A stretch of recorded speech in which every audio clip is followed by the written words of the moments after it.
So they put me into an emergency C-section, and I was being wheeled in by the anesthesiologist and nurse, and he put me under. And at that point, I only saw the anesthesiologist. There was no one else in the room when I was put under. And the next thing I knew, I was floating above myself on the ceiling of the surgery room. And I'm looking around, and I knew it was me, but I was trying to connect. How am I seeing these doctors frantically working on me? And there were nurses coming in and out, rushing in and out, and these two doctors were frantically working on me. I had no idea what was going on, but I was stunned over the fact that I could see this going on. And I'm thinking, what's happening to me? Well, the minute I thought that is when everything went totally black.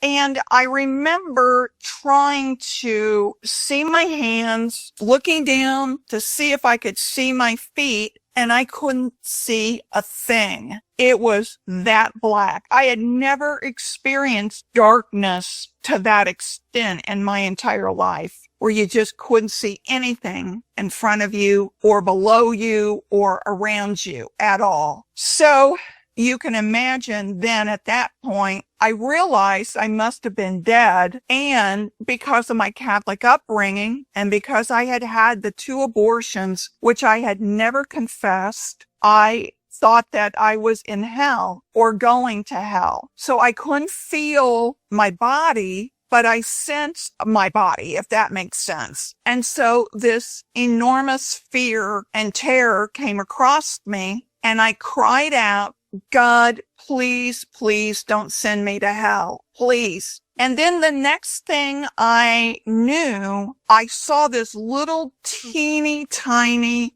light, like a pinpoint of a light. And I started moving towards the light. Now, I consciously moved towards the light. Some people I know have reported they were pulled to it. I consciously moved towards the light. And that was the thing that became just apparently abundant to me. Being on the other side is you are still yourself. You've got your same personality. You've got your same thoughts, same fears. You're the same. The only difference is you don't have a body. So as I was moving towards this light, this comfort started just pouring over me. And the closer I got to the light, the less fear I had and the less terror I had. And I just started feeling more and more comfortable and more hopeful. And then I started feeling just this incredible love just coming through me. And so the closer I got to the light, it went from like total blackness to dark gray to light gray to the white light of God. And I knew it was God. I could sense it was God. But, and this is what I've always struggled with, is where was I really? Was I in purgatory? Because it didn't feel like God was letting me into heaven, although he gave me the grace and the blessing to feel his love, to feel his joy, and all of the guilt and the shame and the pain and the suffering and the agony just fell away, completely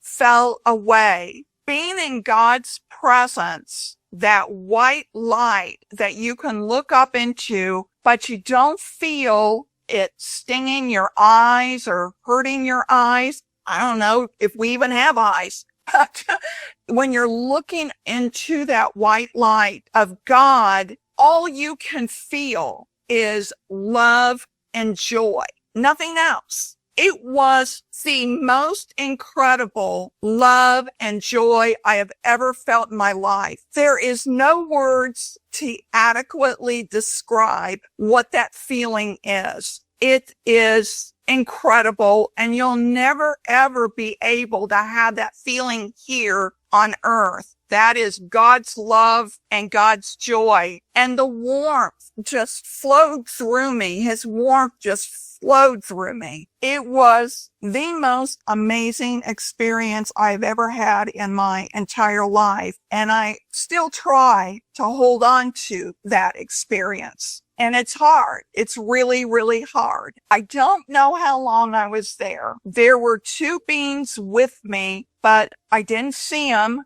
I only heard them through my thoughts, but I don't know who they were. I just don't know. And they told me that I was given a choice. I could stay or I could go back. And I asked them, well, if I stayed, what will happen to my son? And they said, oh, he'll be fine. He'll be fine. And that's all the information I got. And I just remember wrestling with it so much because believe me, everyone, when you experience what I experienced on the other side, you don't want to come back to this earth of pain and suffering. You don't want to come back to the physical constraints of this body. It's just when you're over on the other side, your whole being is expanded and the feelings are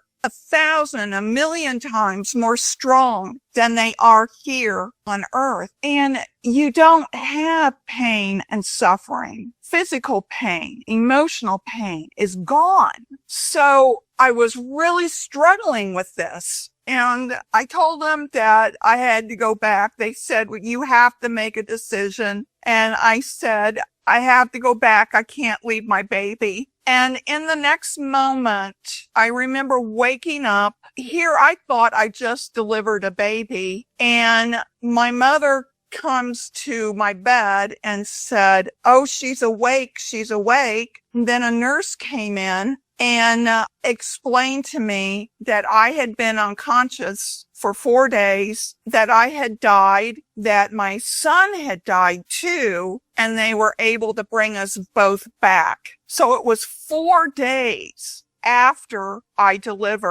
had the emergency C-section. I don't know if I was in heaven for 4 days. I don't know. All I know is when I came back and I woke up, it felt like my spirit was trying to be squeezed into like a bottle. It was painful to have my spirit come back. And so all these years later, especially during COVID, when people were afraid of dying, I wasn't afraid of dying. If I got it, and which I did, I wasn't afraid of dying because I knew what the other side looked like and how much better it is on the other side. Now, I'm not saying I wanted to die, but I wasn't afraid to die.